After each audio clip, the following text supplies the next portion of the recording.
So today I'm going to be doing my foundation routine, and I kind of changed my foundation up a lot, so it's always gonna change. And today I'm just using the Revlon Color Stay, and I've actually run out of a few products that I usually use just this week actually. So some of these are kind of an updated version of my foundation routine.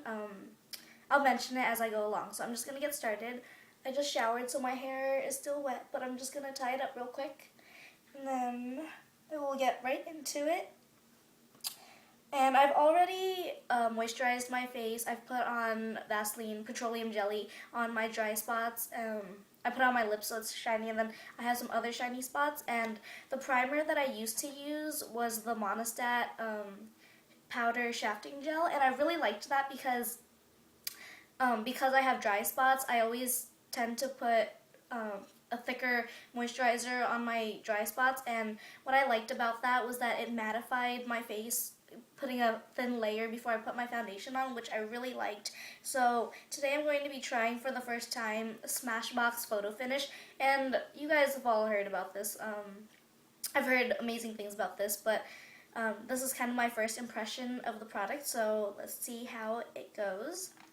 So I'm just going to take a little bit on my hand and smear it all over my face. And when you put on a primer, you don't really want to blend it in too much. You just want it to sit on top, just so that your foundation can sit on top of that. So just very lightly with a light hand. And I'm not putting it on my forehead because I never put foundation on my forehead, just because I feel like it makes it oily, and my forehead is always darker than the rest of my face, so I don't feel like using two different shades of foundation just to cover up my face, and I don't feel like I need to cover anything up on my forehead, so I kind of just use it below my eyebrows. That sounds kind of weird, but that's what I do. So taking this Revlon Color Stay, I'm in the shade 240, a medium beige if you're wondering. And I'm just going to shake that up really well. And then I just so I'm going to pour a little bit on the back of my hand. And this foundation is actually a little bit too pinky undertone for me. There's a little bit of a peach undertone, and I'm more of a yellow undertone. And so, I mean, I still use it and it still works, but it just has that undertone to it. So a lot of people don't like that. So if you have a yellow undertone and you don't really like to mix your undertone shades, then I probably wouldn't go with this. But I'm not sure if they have more yellow undertoned shades. So I'm just going to take my this is actually my new BH Cosmetics stippling brush. So I'm just going to stipple it onto my face. And kind of blending it in, but not really.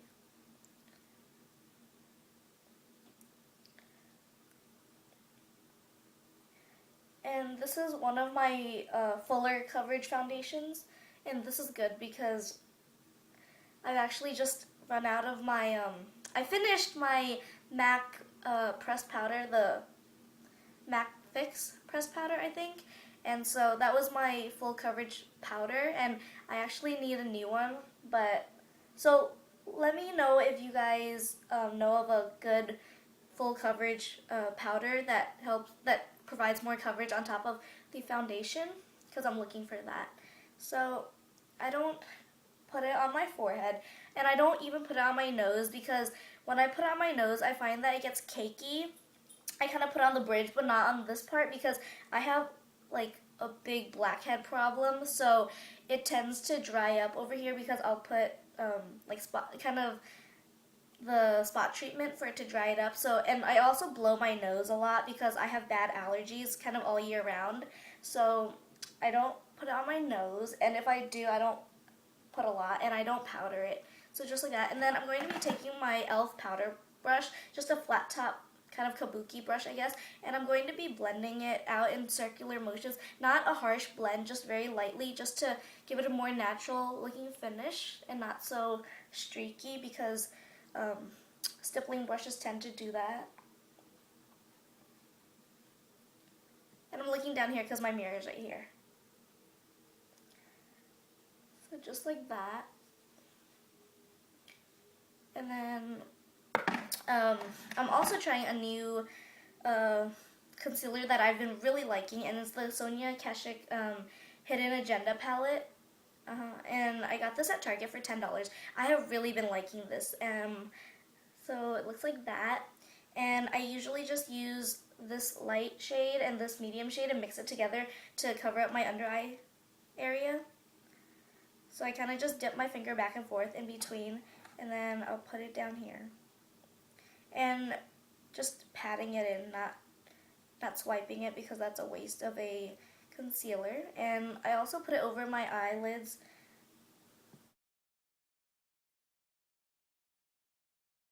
And then just cover up any blemishes I have. And I have one right here. Just patting it in. And then, I don't know if you guys can see it, but I have this, I don't know what it is. It's not a rash. I've always had it. It's just kind of like, it's red and bumpy. It's like hair follicles that won't come out, I guess. And I've gone to the dermatologist, and he was no help. I don't know what he was doing. But I used to have it on both sides, but this side went away on its own. I don't know how, but I'm trying to get this side to do it, but it's not doing it. And it tends to get red, so I'm using this green tinted one to cover that up, to kind of cancel out the redness and cover that up, because I've actually, like I said, I just ran out of my fuller coverage powder, so I use more of a concealer to cover up whatever I need. And so I'm just going to take that green tinted one and then just kind of cover this up. My camera's not picking it up probably, but this has always been my problem area. I don't know how to get rid of it. If you know what this is, just let me know. Let me know how to fix it. It's really a hassle. So just covering up whatever is red with that green tinted one, just to cancel it out.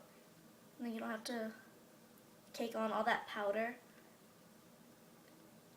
I have a red blemish right there, and it's a little bit red right here.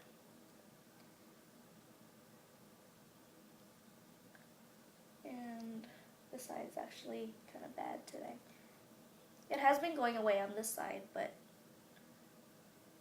today it's kind of bad.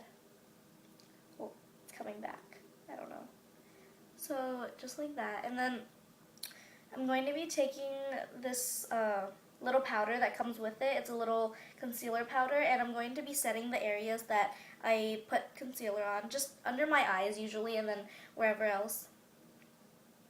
And just very lightly. You don't want to get too much.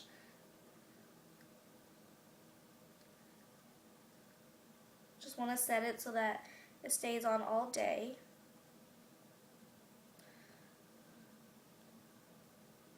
And if you put too much, it's going to cake, so I do not recommend that unless you like that cakey look, which I'm sure nobody does. Okay, and just a little bit on here. But you don't need to put a lot because you're going to be putting a powder on top. Well, I do. So, like I said, I just ran out of my MAC fix powder, so I'm trying not to buy a new one yet, because I'm trying to use up what I have first before I buy a new one. And also, I'm on Project Pan right now. I haven't announced it or anything, but I've just been working on that, and it's really hard, but I'm getting there. So I'm just going to be using my e.l.f. High Definition Powder, and it's a translucent powder. It's just, oh my gosh, the sun just went away, so it's kind of dark. I think it just got dark. So I'm just going to be using that. And at first, I really didn't like this, but I find that it's a good setting powder if you cover it up. If you cover up with a foundation, like a full foundation, full coverage foundation. I cannot talk today. If you cover up with a full coverage foundation and conceal all you need to, this is just a good setting powder, and it doesn't look white on your face or anything. It's translucent, so I really like it. And it comes with this little poof, so if you want to use a brush, you can. But inside, oh no, I just messed everything up. Okay, there's a sifter like that, and you actually do get a lot of product in here, and it's $6, and I think it's pretty good just as a setting powder. So what I'll do is I'll leave the poof on, and I'll flip it over, and then I'll kind of dust it off when I take it up, and then I just kind of lightly pat it on my face, And I've been using this because I ran out of my MAC one. So I have been using this fuller coverage foundation more because I'll switch it out almost every day, I think. But I have been using this just because it provides more coverage and I don't have a full coverage powder to set that. So I'll be using this. And I'm just trying to use it up because I've had this for a few months already, and I guess at first I just didn't like it, and that was before I started testing out foundations, and I was using more of the tinted moisturizers that I had, and that's why I didn't like this, because I felt like I needed more of the coverage on here and stuff, and it just didn't do that for me, so I just didn't use it. But now I do like it, and I'm trying to use it up because I did buy it. This is like $6, I think, and I think it's one of their more pricey items, I guess, because e.l.f. is known for their inexpensive items, but I mean, it's a powder. You get a lot in here, so I think it's worth it. Just if you are looking for a translucent powder. I think it's comparable to higher end brands. So that is all for my foundation routine. And then I'm going to go put on my makeup now. So I hope you guys found that helpful. I hope there were some good tips in there, maybe. I don't know if there was something you didn't know already, which probably not. But just as a first impression review, the Smashbox is pretty good. I think I need to try it out a couple more times to see how it holds and all that throughout the day. But it does mattify, kind of like the Monostat one that I was using before that I liked. So I need to try this out a little bit more. I might do a review on it later on when I get to know it a little bit better on my skin.